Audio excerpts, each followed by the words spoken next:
Can you go over what some of the most common mistakes are when it comes to saving for and paying for college? Yeah. So like I said, we've just gone over all of these weird formulas and numbers and acronyms. You'll find out that financial aid loves acronyms, really, because it just confuses people and makes the financial aid office sound really smart. But a couple of the biggest mistakes that I see, the first one is going to be saving in a child's name. We used it in the example earlier.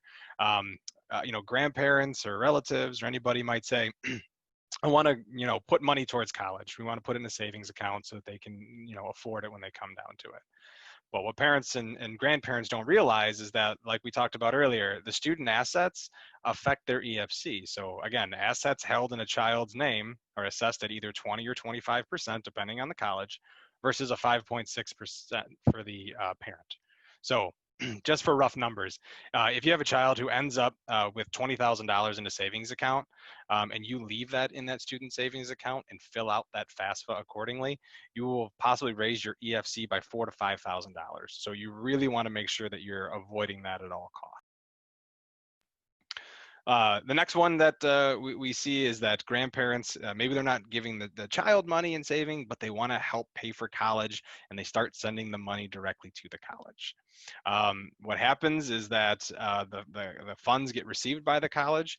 The college is looking at this and they say, who is this check from? We don't know who they are. So the universities only know who the parents listed on the FAFSA are and the student. If funds come from somebody else, they don't know what to do with it. So what happens is it gets treated as student untaxed income, and that's going to be assessed at 50% when they're determining your EFC. So if you keep adding up these mistakes year after year, and grandma keeps sending those funds over there each year, you're going to be increasing that the EFC, because if grandma were to send the money to the parent and the parent pay the school, though that doesn't really raise any red flags, they're assessed at a lower rate than they would be if they go directly from the student. So just that little small mistake can also cost thousands of dollars year after year. Another one we hear about, and I see all the time, is that families want to pay for college by taking distributions from IRAs or 401ks.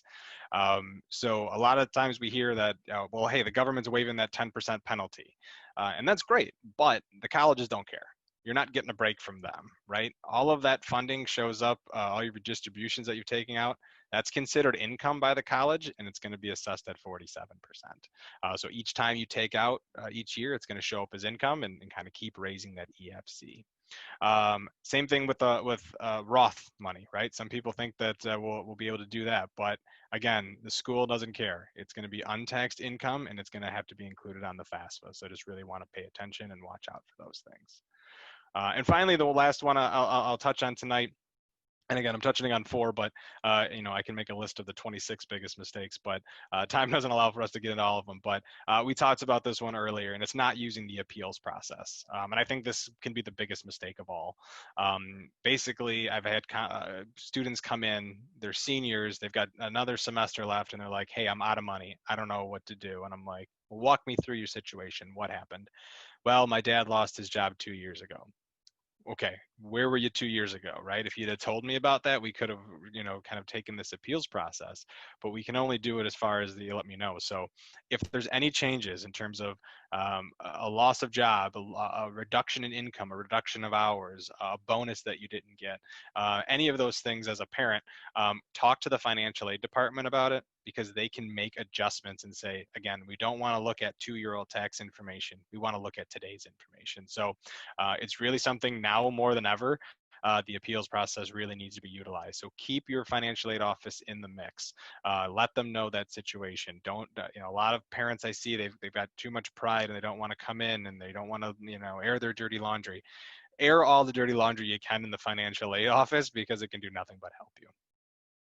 Yeah, Matt, you mentioned appeals earlier when we were talking about coronavirus. I don't know if you mentioned, but the FAFSA uses 2-year look back on income. So for 2020, 2021, they're looking at your 2018 taxes. And now with the coronavirus, that's 2 years ago. You could be looking at a very different financial aid situation right now, if one parent lost their job or an income got decreased or anything like that. So all that's to say, appeals, I think, are even more important now, more than ever.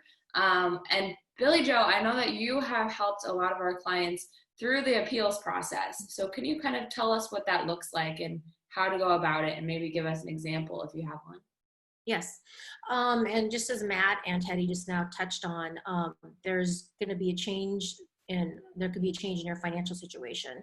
So that could be something that you would appeal to the financial aid office based on your need, what sort of need you have, and your need can change, especially recently. So again, they're looking at old numbers. If you're going to college this fall, your numbers that they're basing that off of is 2 years old.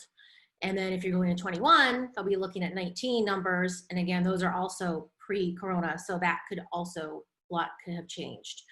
Now, when it comes to special circumstances, it could be anything basically that's changed your income, increase your expenses or decrease your income. You're gonna wanna ask for more aid. And it could be other things other than just the corona pandemic related. It could be a change in your marital situation, if you've recently been divorced, any unexpected costs that have come into the family, and that's need-based. That's going to be financial aid, and then there's also merit.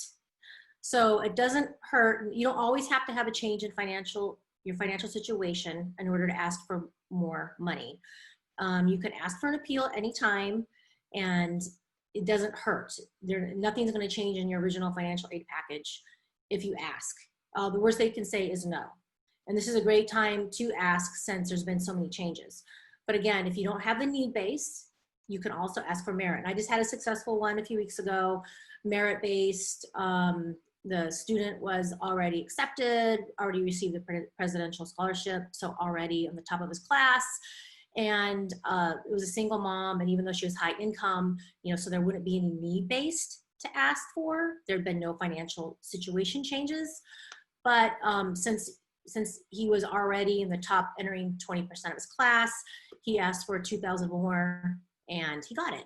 So that's another thing. When it comes to merit, you kind of want to ask for a specific amount, and you want to be reasonable. Usually you ask for a few $1,000s more. When it comes to need-based, you're not necessarily going to ask for a specific amount. You can just throw in your new numbers, and then they're going to review it. They're going to go by professional judgment, and they're going to make a call on your situation.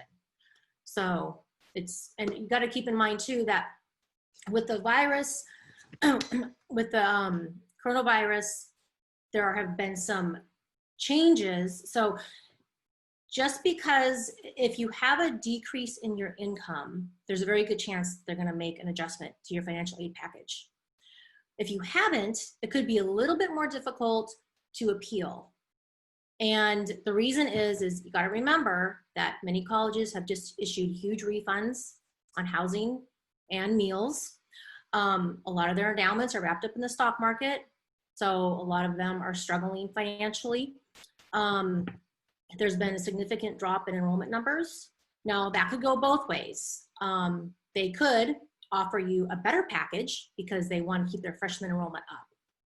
And at the same time, they're going to be tighter on money because they're going to be dealing with people with the financial issues from the pandemic first.